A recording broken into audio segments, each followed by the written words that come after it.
प्राचीन समय में अयोध्या में इक्ष्वाकु वंश के एक प्रसिद्ध राजा हुए त्रिशंकु। वे धर्मप्रिय और दानवीर थे, लेकिन उनके मन में एक विचित्र इच्छा थी। उन्होंने संकल्प लिया, मुझे अपने इस शरीर सहित स्वर्ग जाना है। मैं मृत्यु को नहीं चाहता, मैं इसी देह के साथ देवताओं का लोक देखना चाहता हूँ। राजा त्रिशंकु अपने गुरु वशिष्ठ के पास पहुंचे और प्रार्थना की, गुरुदेव, आप महान तपस्वी हैं, कृपा कर मुझे इस शरीर सहित स्वर्ग ले चलिए। वशिष्ठ मुस्कराए और बोले, राजन, यह प्रकृति के नियम के विरुद्ध है।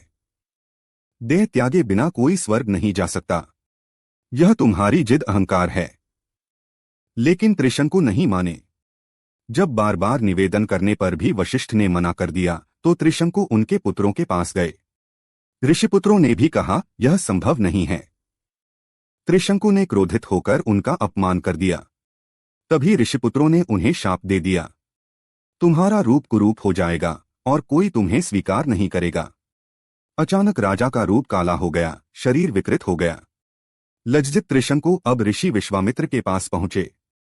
राजा ने हाथ जोड़कर कहा, गुरुदेव, मैंने मूर्खता की है, परंतु मेरी एकमात्र इच्छा है इस शरीर सहित स्वर्ग जाना। विश्वामित्र करुणा से भर गए और बोले, राजा, मैं अपने तपोबल से तुम्हें स्वर्ग पहुंचा दूंगा।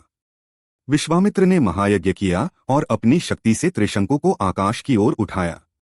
त्रिशंकु ऊपर ऊपर जाते रहे और अंततः स्वर्ग के द्वार तक पहुंच गए। लेकिन देवताओं ने प्रवेश रोक दिया।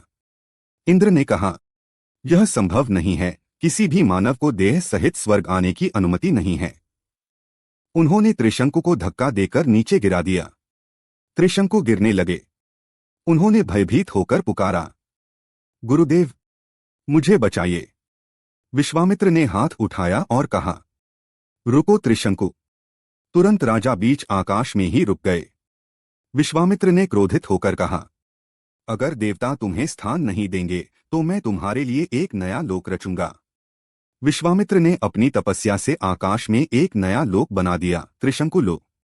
यहीं त्रिशंकु हमेशा के लिए देह सहित स्थिर कर दिए गए। यह कथा हमें सिखाती है कि अहंकार से विनाश होता है। त्रिशंकु की देह सहित स्वर्ग जाने की जिद ने उन्हें अपमानित किया। फिर भी गुरु की कृपा और तपोबल ने उन्हें एक अलग स्थान दिया। मनुष्य को चाहिए कि वह नियमों का आदर करे और अहंकार से दूर रहे। मुझे कमेंट बॉक्स में बताएं कि कहानी कैसी लगी और चैनल को लाइक और सब्सक्राइब करें।